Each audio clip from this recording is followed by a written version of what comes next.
Hello my dear friends, हजुरहरूलाई स्वागत छ मेरो युट्युब च्यानल आङ्किम फास्ट फुडमा।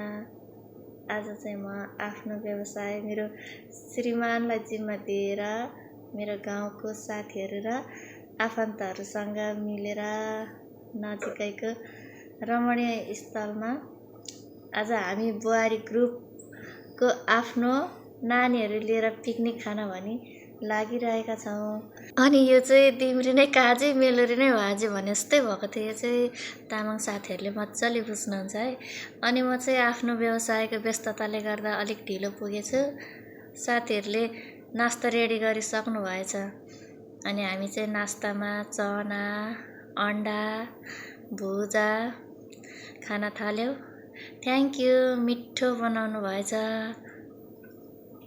नास्तापछि हामी खानातर्फ लाग्यौँ। साथीहरू आफ्नो आफ्नो कामतिर लाग्नुभयो। मुन्ना बुहारी हामी चाहिँ मासु बनाउन लाग्यौँ। मासुमा चाहिँ एचके फास्टफुड टाइपको मर मसला लगाएर टक्क परेको तयार गरी खाना सर्भ गरी खाना रेडी गऱ्यौँ र सबैजना आफ्ना नानीहरू बसी पुलाउ मासु अचार पापड खाना थाल्यौँ। साथीहरू खाना खाइसकेपछि हामी सबै साथीहरूको रिक्वेस्टमा हाम्रो होटलमा पाउने टाइपको रोस्ट तयार गर्नतर्फ लाग्यौँ। साथीहरूसँग मिली मासु म्यारिनेट गरी तयार गरेको रोस्टलाई तेलमा फ्राई गर्न थाल्यौँ। सबैजना एक्साइटेड हुँदै रोस्ट तयार गर्न थाल्यौँ।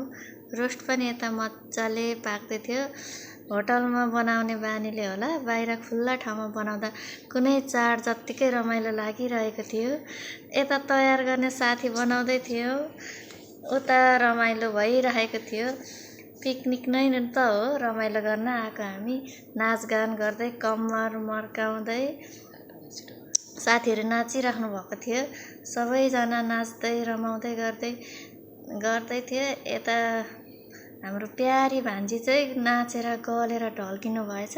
क्यामेरा देखेर लजाउँदै उठ्नुभयो। अनि हामी टक्क परेको चटपटे बनाउन लाग्यौँ। चटपटे साह्रै मिठो पिरो अमिलो तयार गरी रोस्ट चिसो डिउसँग खाइ हामी सबै बिदा भयौँ। थ्याङ्क यू सबैजनालाई। मेरो भिडियोमा like comment share and subscribe गरिदिनु होला। Thanks for watching. Bye by.